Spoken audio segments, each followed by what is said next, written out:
Apakah ketika kita sudah menjadi percaya kepada Kristus, maka kehidupan kita, tatanan kehidupan kita, nilai-nilai kehidupan kita berubah drastis untuk mengikuti kehidupan Kristus atau tidak?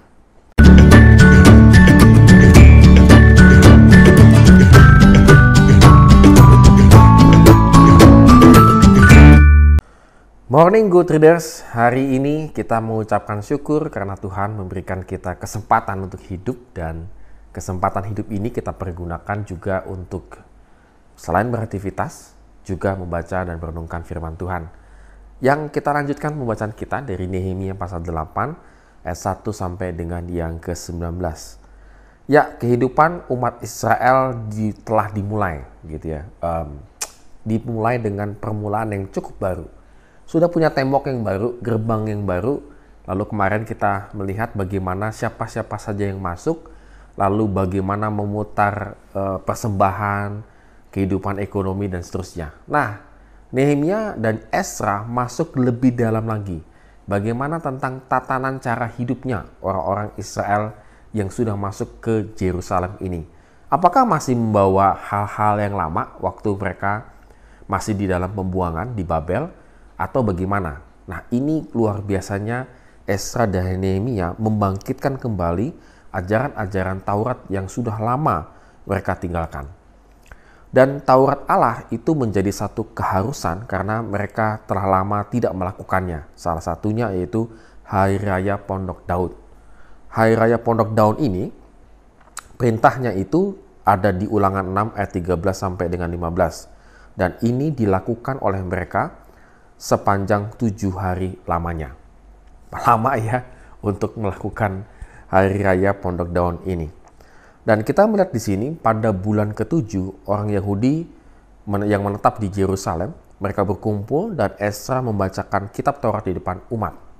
Bersama dengan Nehemia mengajarkan kehidupan yang sesuai dengan Taurat Tuhan. Ajaran itu merupakan hari yang kudus sehingga tidak boleh berduka. Di ayat yang ke-10, makan yang sedap dan minum yang manis, karena sukacita dalam Tuhan. Di ayat yang ke-11. Jadi bagaimana mereka bersukacita, itu yang paling utama. Sehingga mengalahkan makanan-makanan yang enak dan yang manis. Dan mereka tenang, tidak bersusah hati. Dan mereka melakukan apa yang difirmankan Tuhan. Dengan demikian mereka melakukan ini supaya mereka memiliki tatanan kehidupan yang baru. Tidak hanya situ saja, mereka juga menghidupkan kembali tradisinya Yosua. Kita tahu bagaimana Yosua dalam kehidupannya adalah orang yang sangat taat kepada Tuhan.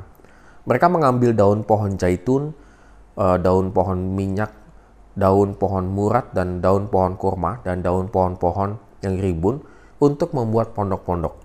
Dan masing-masing memakai atap rumahnya itu dengan daun.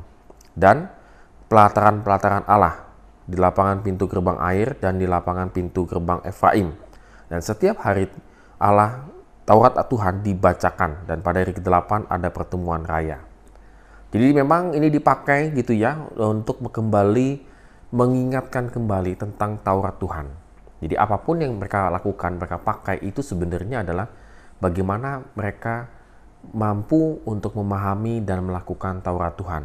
Hal ini dilakukan demikian hebatnya, kan intinya kan bisa aja nggak usah pakai daun-daun, pakai yang mungkin zaman dulu sudah ada genteng gitu, sudah ada genteng, pakai genteng kayak pakai apa kayak, tidak.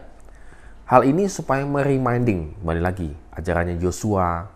Jadi mereka mengingat hal-hal yang positif yang para pemimpin dahulu telah lakukan. Ini penting sekali supaya mereka kembali lagi mengingat. Jadi segala kehidupan mereka benar-benar dilakukan sesuai dengan ajaran Taurat. Nah, bagaimana dengan kita Good Readers? Apakah kita juga melakukan hal tersebut begitu ya? Membacakan setiap hari hukum Tuhan, Taurat Tuhan kalau dalam konteks Israel kemarin, pada waktu itu. Bagaimana dengan kita?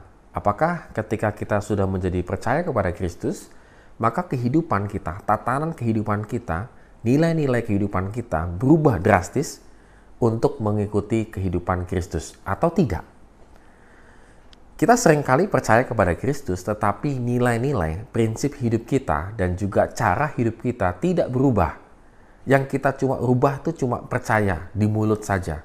tetapi tidak sampai merubah nilai kita, prinsip kita, dan kehidupan kita.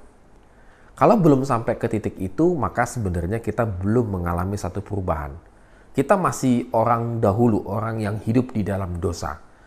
Sama seperti orang Yahudi tersebut. Nah, oleh karena itu pada hari ini Good Readers, mari kita renungkan ketika kita sudah menerima Kristus masuk ke dalam kehidupan kita, masuk ke dalam pemikiran kita, hati kita, dan seterusnya, apakah semuanya sudah berubah atau masih belum? Kalau kita sudah mengalami berjumpa dengan Kristus, saya yakin dan percaya nilai-nilai kehidupan kita yang salah, Tuhan pasti akan benarkan dan kita akan mengikuti firman-Nya. Prinsip-prinsip yang salah kita pegang, itu akan hilang karena kita gantikan dengan prinsip-prinsip kebenaran firman Tuhan. Mari Good Readers, kita renungkan firman Tuhan pada hari ini, biarlah kiranya kehidupan kita semakin serupa dengan Kristus. Amin. Have a nice day and God bless us.